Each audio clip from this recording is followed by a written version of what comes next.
Saúdos, señoras e señores, nova cita ca información. En Badal Novas comenzamos, como cada día, cos nosos titulares. O PSOE de Galicia presenta unha proposición para a creación dun enlace de comunicacións dos concellos de Punxín, Amoeiro e Maside, coa autovía AG53. Os concelleiros de Turismo e Cultura reuníanse este luns cos hostaleiros para ultimar o programa do Entroido e da Festa da Cachucha. O termalismo será o tema central de promoción do xeodestino O Carballiño o Ribeiro, que se presenta na Feira Internacional de Turismo, FITUR 2020. O Grupo Parlamentario dos Socialistas de Galicia, por iniciativa dos seus deputados e deputadas Noelia Blanco, Carmen da Costa, Luís Álvarez e María Luisa Pierres, presentan unha proposición non de lei para que a Xunta dote de orzamento para a execución do enlace de comunicación dos concellos de Punxín, Amoeiro e Maside coa autovía AG53 e que se poidan utilizar para isto as infraestructuras da futura área do servicio previsto no quilómetro 80-400 desta alta capacidade que comunica con Santiago. Esta proposta era presentada hoxe na sede comarcal do Partido Socialista por o secretario xeral de Ourense, Rafael Vilariño, a deputada Noela Blanco e o alcalde de Maside, José Manuel Iglesias, o deputado provincial Diego Fernández e a concelleira en Amoeiro e a voceira en Punxín, Lorena Peleteiro. E así presentaba esta proposta o Parlamento galego, a deputada Noela Blanco. Me refiro a ese enlace de comunicación dos concellos de Maside, de Punxín e de Amoeiro, ese enlace coa AG53, a estrada que, como sabedes, une Ourense coa capital de Galicia. Unha estrada que comunica, que vertebra e que contribuiu a ese reequilibrio territorial que tantas veces reclamamos os e as socialistas. Unha estrada da que nos sentimos especialmente orgullosos e orgullosas e da que presumimos en moitas ocasións, porque hai que lembrar que ese último tramo desa vía de comunicación foi liberada a peaxe por un presidente do PSDG, polo señor Touriño, e por ele, grazas a él, que esa estrada é libre de peaxe.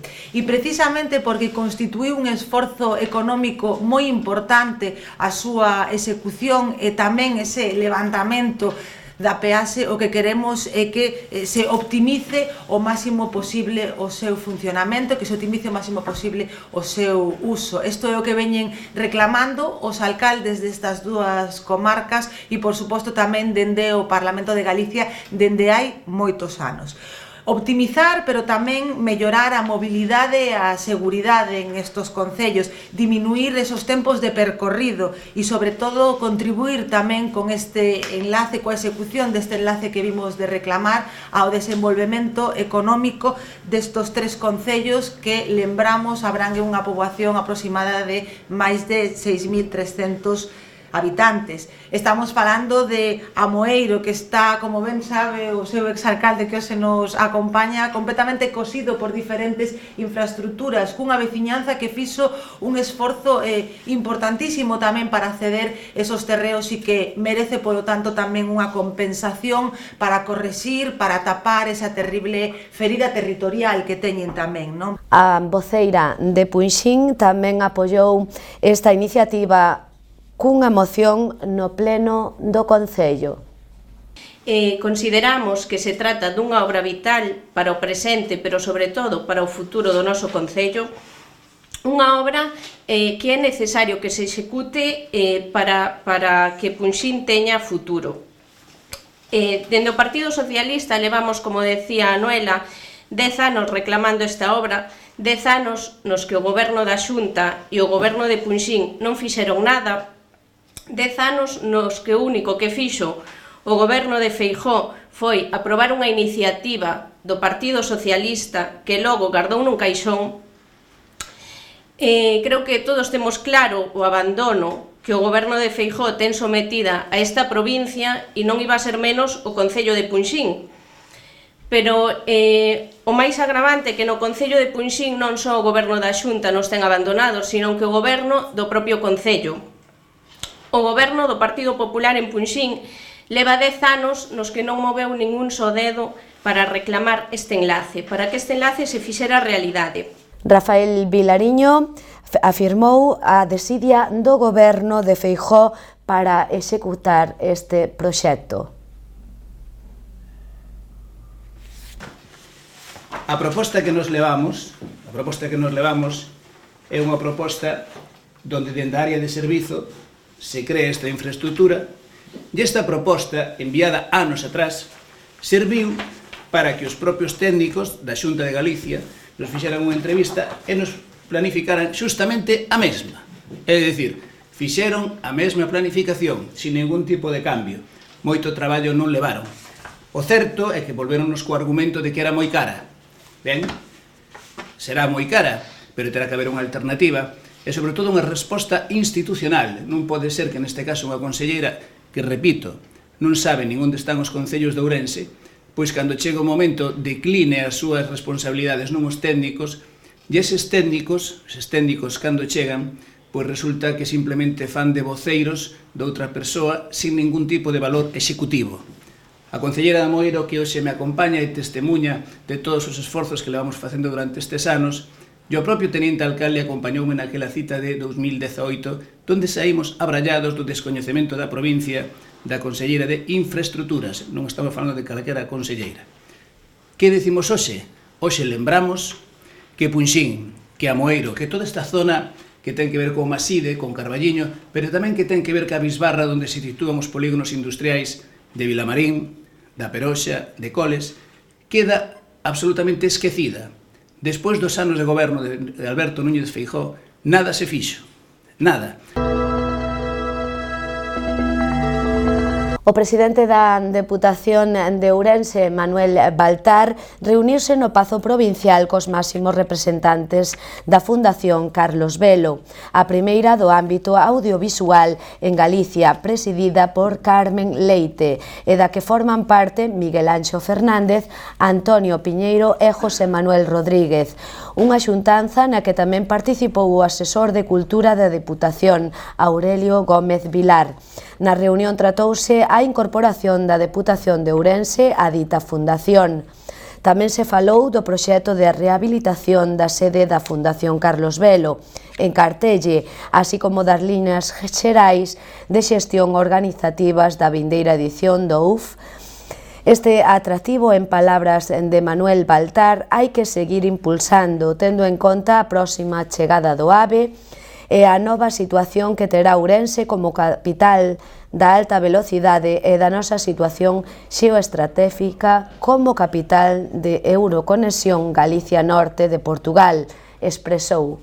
E o Bloque Nacionalista Galego do Carballiño pide que se elabore por parte do Goberno municipal un plan de impulso para poñer en funcionamento o parque etnográfico todo o seu contido.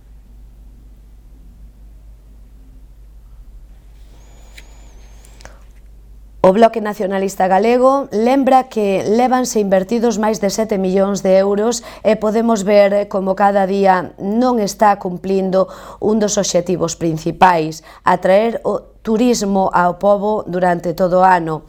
O Bloque Nacionalista Galego denuncia que o Muíño das Lousas está pechado dende 2013 e atópase xa en estado de ruína agravado polos efectos do vandalismo. Os muíños do Anxo e a Casa do Muiñeiro están pechados a maior parte do ano. As obras da fábrica do papel seguen sen rematar e despois de todo o investido nestes terreos, a súa titularidade, según consta no rexistro da propiedade, sigue sin ser dos anteriores propietarios. A pena dos namorados atópase nun estado de abandono e perigro, dando unha imaxen pésima, así como outros elementos, o paseo fluvial do Arenteiro, o camping e as pallozas ou o lavadoiro de Toscaña. E por elo é que se pide ao Pleno que elabore por parte do Goberno municipal un plan de impulso para poñer en funcionamento o parque etnográfico e todo o seu conxunto, que se poña en funcionamento a maior brevidade posible o Muiño das Lousas e que se defina claramente cal vai ser a finalidade da fábrica do papel. Por outra banda, Espazo Común denuncia a tardanza das obras da baixada ao balneario, despois de que o Concello abonara 215.000 euros á empresa. O grupo denuncia a improvisación e o mal facer do grupo de goberno no tocante ás últimas obras acometidas. Primeiro foi a chapuzas en límites da Alameda e agora as obras das dúas baixantes á avenida do Balneario. O grupo de Espazo Común recolle a denuncia dos veciños destas rúas en canto. A deficiente recollida de pluviais dos numerosos edificios resulta deixando a vista dunhas antiestéticas tubaxes nos bordillos das beirarrúas. A impresentable solución de deixar unha canle á vista entre a beirarrúa e o asfaltado para a recollida de auga destas tubaxes. Continúan dende hai meses as reclamacións, escritos e denuncias por parte de residentes por problemas xerados nesta obra para poder acceder ás súas garaxes. Pola contra, fixéronse rebaixes en bordillos onde non hai garaxes e mesmo para dar acceso aos vaos sen realizar semella un contrasentido. Na Rúa Cuba, o pintado de aparcamentos que quita e pon causou gran perplexidade entre os usuarios da mesma. Hai tramos de beirarrúa, sobre todo en República Argentina, que xa están a desfacer de xeito ostentible. A mesma República Argentina hai zonas onde se reduciu a beirarrúa que había anteriormente, non quedando apenas paso para unha cadeira de rodas ou un carriño de bebés. Na Rúa Venezuela, a pedra empregada dun lado e outro é totalmente diferente. En varios puntos hai recurtes aburtos da beirarrúa para manter tapas de rexistros de diversas compañías co conseguinte perigro para os peós. E o Círculo de Podemos Carballiño, coa representación de Manuel Nogueira, presentou dúas reclamacións ante o Valedor do Pobo.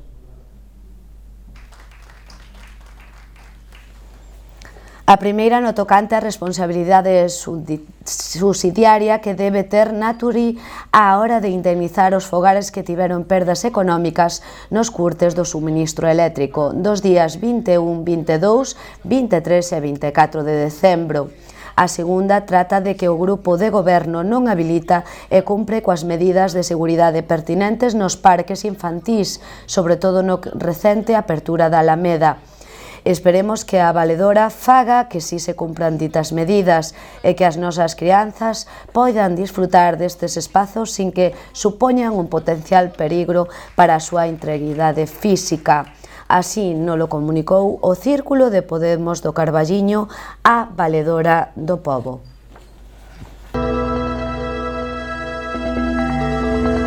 E os concelleiros de Turismo e Cultura reuniránse o vindeiro luns cos hostaleiros para ultimar o programa do Entroido e da Festa da Cachucha. O programa previsto para o Entroido 2020 e a 26 Festa da Cachucha terá lugar o 21 de febreiro ao día 1 de marzo. Está prácticamente perfilado. E co obxectivo de ultimar algunhas das actividades, os concelleiros de Turismo e Cultura, Manuel Dacal e Diego Fernández, reuníanse co sector hosteleiro este luns pola tarde. Ambos os dous pecharon a programación do Entroido 2020 e da Festa da Cachucha, así como se incorporarán novidades respecto a outros anos, como xa ven sendo habitual.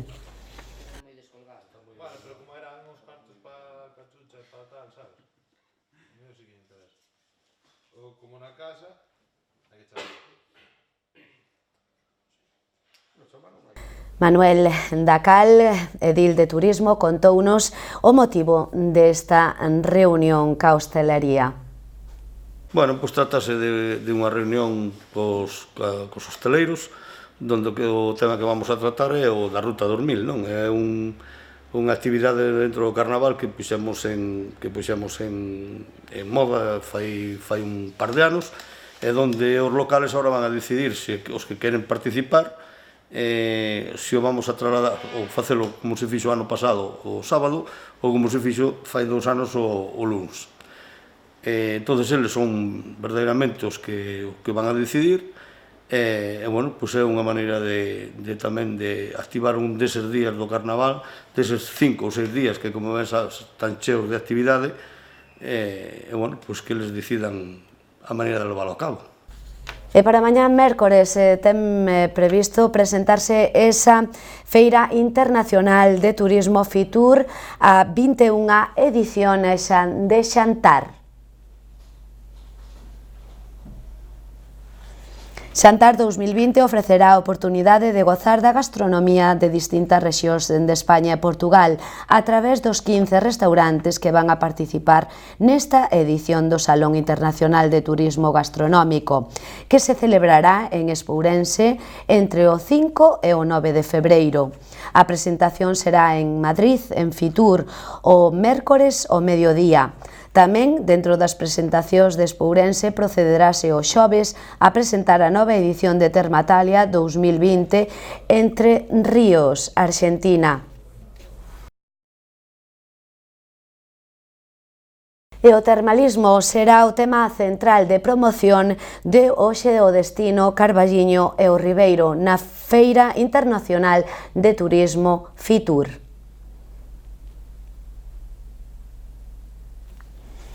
No acto que terá lugar ás 4 da tarde no stand da Xunta de Galicia intervirán o presidente do Xeodestino e o alcalde de Leiro, Francisco José Fernández, o alcalde do Carballiño, Francisco Fumega, o alcalde de Ribadavia, César Fernández Gil, o presidente da Ruta do Viño do Ribeiro, Juan Manuel Casares, e a delegada territorial da Xunta en Ourense, María Sol Díaz Muteira.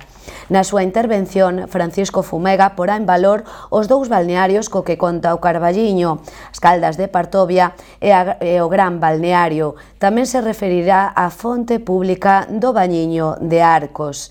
Finalmente, o alcalde carballiñés falará do patrimonio natural e cultural, así como da gastronomía, con especial referencia ao Parque Municipal. Os sendeiros, o conxunto etnográfico do Arenteiro e a tradición pulpeira do Carballiño e a festa do pulpo, por suposto.